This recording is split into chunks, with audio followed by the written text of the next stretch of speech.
Essa é a primeira parte. O nome da obra está fixado nos comentários. Eu odiava essa história. Uma novel ridícula que eu mesmo escrevi. Mas, de alguma forma, acabei dentro dela.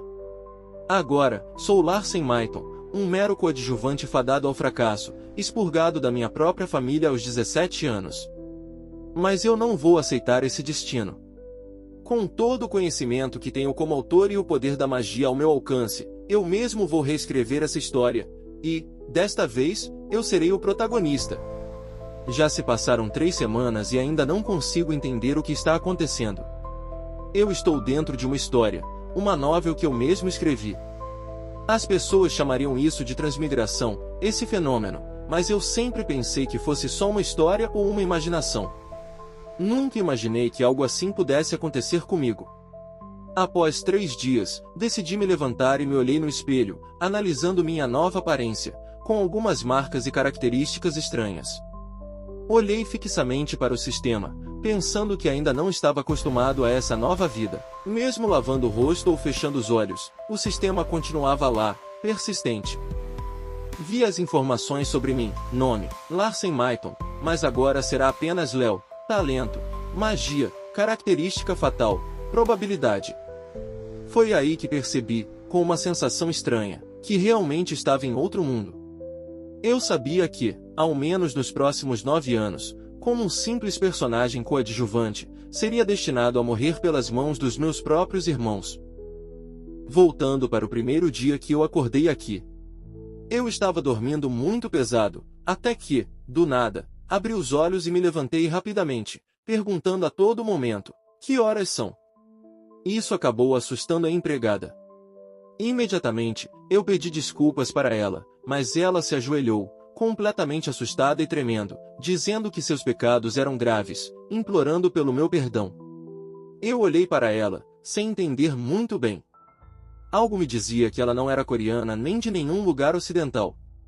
Eu a chamei e perguntei onde estava. Ela, ainda de joelhos no chão, continuava pedindo desculpas, explicando que não sabia que eu acordaria tão cedo e que não queria me acordar, pedindo misericórdia. Eu fiquei espantado com a reação dela, sem entender nada. Levantei-me da cama e perguntei se ela estava bem. De repente, ela, em choque, gritou, pedindo para que eu não a batesse, desmaiando de tanto medo. Eu fiquei completamente surpreso, tudo o que fiz foi levantar da cama e ela desmaiou. Voltando ao momento presente, eu ainda estava pensando no meu primeiro dia aqui. Tudo parecia um sonho, como se aquele dia inteiro não tivesse sido real. No segundo dia, o sistema apareceu, revelando minhas informações. Foi nesse momento que percebi que o nome exibido não era o meu nome original. Hoje, acabei conhecendo um garoto. Ele veio até mim trazendo um diário.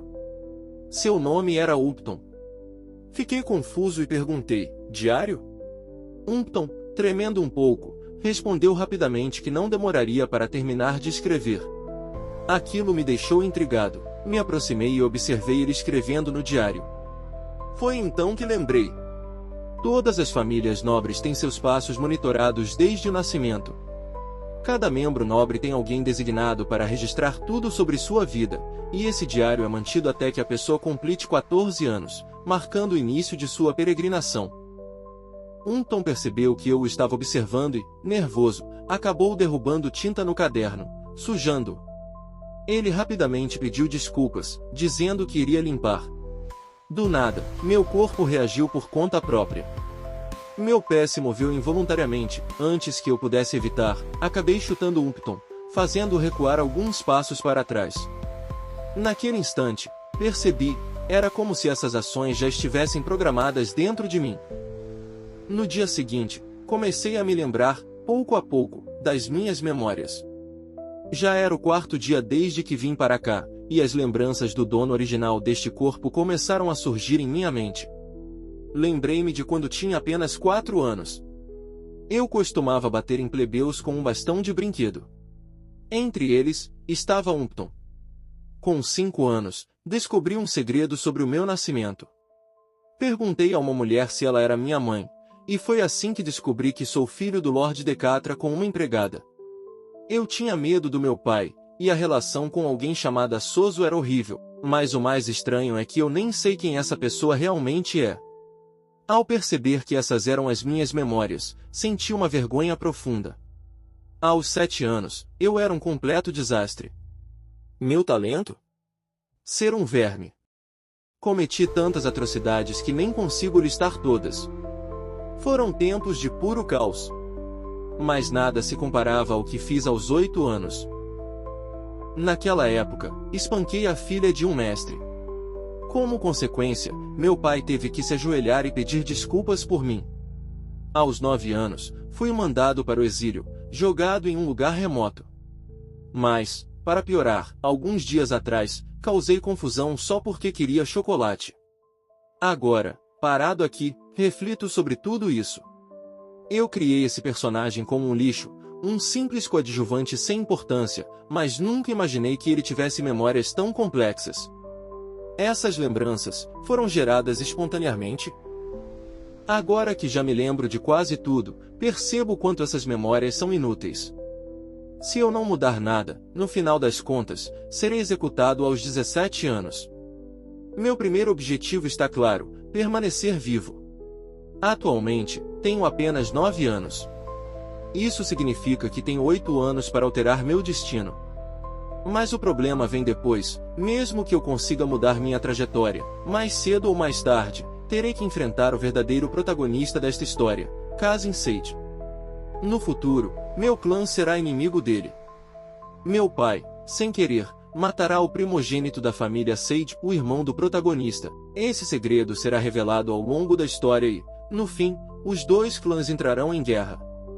Esse conflito ficará conhecido como a Guerra Mágica e da Espada, e, como previsto na trama, o clã Sage sairá vitorioso, enquanto o meu será praticamente exterminado. O sistema continua aparecendo diante dos meus olhos. O que eu devo fazer agora? Eu sou o criador dessa história. Sei exatamente quão poderoso Kazin Sage se tornará e conheço o futuro. Mas, desta vez, eu vou mudar tudo com as minhas próprias mãos. Ao entrar no banheiro, percebo que ele é maior que o apartamento onde eu morava na minha vida anterior. Pensando bem, a vida só nos dá uma chance. Talvez não seja tão ruim viver como o filho mais novo de um clã rico. Vou aproveitar meu talento para a magia e me tornar o mais forte. Afinal, sou um dos gênios do combate mágico.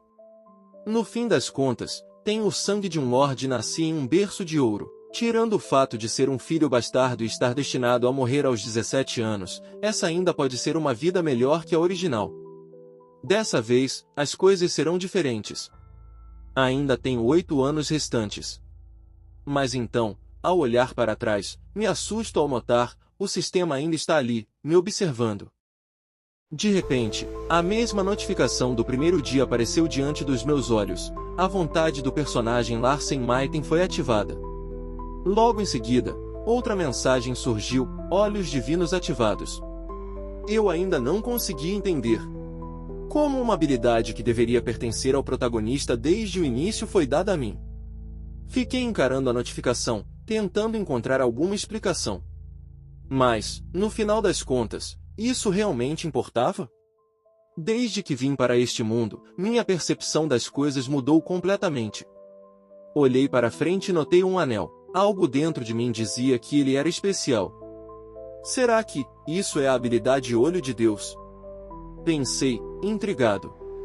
Instintivamente, tentei escaneá-lo. Ao observar melhor, percebi algo ainda mais impressionante. Isso é o primeiro círculo. O primeiro círculo era uma parte fundamental para o uso da magia, funcionando como uma espécie de bateria mágica. Mas eu sabia que formar o primeiro círculo exigia anos de treinamento, uma quantidade absurda de dinheiro e uma paciência que poucos tinham. E o mais estranho nisso tudo? O personagem em quem eu transmigrei jamais teria treinado. Ele não era disciplinado, nem dedicado. E, para piorar, eu não tinha nenhuma lembrança de algum treino que ele tenha feito no passado. Então, como isso era possível? Só podia ter sido automaticamente. É a única explicação. Do nada, alguém bate à porta. Leo olha, pensando que, a essa hora, só pode ser a Eira. Ela pergunta se pode entrar. Após a confirmação, ela se ajoelha imediatamente, deixando Leo surpreso. Mas logo ele se lembra, havia dito que, se alguém fizesse contato com ele, teria que se ajoelhar. Isso só faz crescer a raiva que sente por ela. De repente, uma janela de status aparece diante de Leo. Nome: Eira. Atributo principal: assassina. Característica: capaz de analisar. Leo se pergunta por que uma garotinha teria como atributo principal assassina. Mas a resposta vem rápido. Sua família é capaz de qualquer coisa por poder. É como uma selva. Isso só pode significar que alguém está supervisionando ele, até mesmo ele, considerado a escória da família. Na luta pela sucessão, não importa se você nasceu em berço de ouro ou não. A morte sempre ronda. Melhor eu me acalmar, pensa ele, percebendo que ele está apenas fingindo inocência. Leo dá uma leve tosse e diz: traga chocolate verde. Eira repete a frase como se não tivesse entendido direito. Está me questionando? Grita o protagonista. Assustada, ela sai correndo, parando atrás da porta. Lá, ela pensa consigo mesma, tem algo de diferente nele. Algo que não consigo explicar. Enquanto isso, Leo reflete: fui afastado dos olhos do meu pai. E da sucessão. Não tenho chance de me tornar o patriarca. Mas talvez isso seja uma bênção. Afinal, nosso clã sempre teve o papel de vilão. Talvez eu deva agir como um humano comum. Ele sabe do futuro. Sabe onde os artefatos estão. Mas também sabe que, mais cedo ou mais tarde, terá que participar da batalha pela sucessão. De repente, uma notificação surge diante dos seus olhos. O olho divino será encerrado devido à falta de mana. Uma semana depois, Leo chama Hampton e o avisa para se preparar. Preparar? Pergunta Hampton, confuso. Leo encara e diz com firmeza: vamos para a sala de treinamento. Sem entender o que está acontecendo, Hampton hesita. Mas... eu preciso agendar um horário. Responde, assustado. Leo grita: se apressa. Hampton sai correndo. Enquanto isso, Leo pensa: se eu quiser sobreviver, preciso participar da batalha de sucessão. Não posso me envergonhar por ser fraco. Tenho que treinar. Tenho que sobreviver. E me tornar independente a qualquer custo. Para isso, preciso alcançar o primeiro círculo de mana, dominar o combate mágico e fortalecer os olhos divinos que despertaram em mim. Hoje, será o dia em que testarei essas habilidades. No próximo capítulo, as informações de Hampton são reveladas pelo sistema. Nome: Hampton. Atributo principal: veneno. Característica: sombra covarde. Leo fica em choque. Que merda é essa? Pensa ele. Primeiro uma assassina, agora um usuário de veneno. Ele sabe que essas crianças são treinadas desde cedo, submetidas à lavagem cerebral, tudo para servirem a família como ferramentas leais. Hampton, por outro lado, se surpreende ao ver o protagonista ali. No fundo, fica triste por sentir que suas ações o fazem ser menosprezado. Mas mesmo assim, ele acredita no jovem mestre. Leo observa o prédio moderno à sua frente e pensa o quanto foi preguiçoso na descrição do mundo. Pelo menos, o lugar é familiar. Na entrada, uma notificação aparece diante dos seus olhos. Você está entrando em um anexo de treinamento. Cada anexo possui um gerente responsável. Logo em seguida, alguém aparece, se curvando respeitosamente. Saudações, sétimo jovem mestre. Meu nome é Noah. Sou o gerente deste local. Leo apenas diz que entendeu, e que é um prazer conhecer o gerente. O gerente fica com raiva, se lembrando que o protagonista bateu nele no ano passado por ter se curvado errado, e agora o trata com indiferença, como se nem lembrasse dele. Dentro do anexo, Leo tenta ver as informações do gerente, mas nota que não consegue. Ele acha que é porque o cara é muito forte. Então, pensa que é melhor tratá-lo bem. Leo fala que está começando a treinar hoje, e pergunta qual monstro seria ideal para ele lutar. O gerente, em dúvida, repete: treinar? Leo confirma e pede que recomende algo que combine com ele, começando pela idade. O gerente, confuso, pergunta: Idade?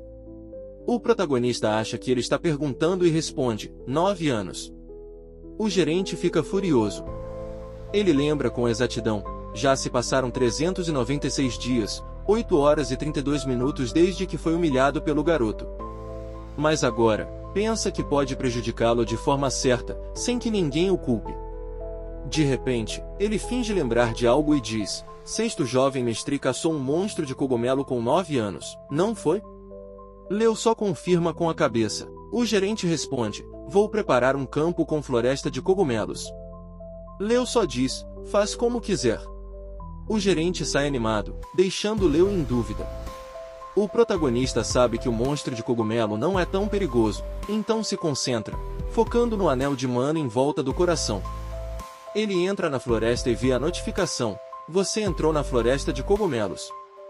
O gerente se despede e sai dali. Leo encara o monstro de cogumelo. Ele sabe que são fracos contra fogo, mas mesmo assim, sente nojo da forma como eles se movem. Ignorando isso, reúne mana na mão. Aparece uma nova notificação, a vontade do corpo foi verificada. Combate mágico foi registrado no corpo desperto. O gerente, observando Leo pela sua bola mágica, começa a se lembrar do dia em que foi humilhado. Eu era chamado de gênio. Ainda assim, aquele pirralho me humilhou. Tudo porque me curvei apenas 82 graus. Até disse com desdém, você se curvou só 82 graus. Com raiva, ele sussurra, hoje é o dia da minha vingança. Ele sorri e ativa o sistema, evolui os cogumelos para um nível alto. Com sua magia não elemental, você não vai conseguir derrotá-los. Essa é a minha vingança perfeita. Mas então, espantado, ele se levanta de súbito. O quê? Com as mãos. Um único golpe. Enquanto isso, Leo observa o corpo do monstro caído e pensa, isso não foi nada. Ele olha a notificação que surge, rank do recém-despertado, combatente mágico iniciante. Magia de combate despertada. Uma pequena parte da probabilidade de falha foi completada. Magia de combate inicial foi totalmente marcada. Leo sente seu sangue ferver no peito, o coração batendo mais forte. Outra notificação surge, magia de combate iniciante, técnica de utilização de peso foi marcada no círculo de mana. Ele observa a própria mão, impressionado com o poder que acaba de despertar. Se você chegou até aqui, é porque está gostando da obra. Então deixa o like e comenta aí embaixo, para eu saber que estão curtindo e continuar trazendo os próximos capítulos.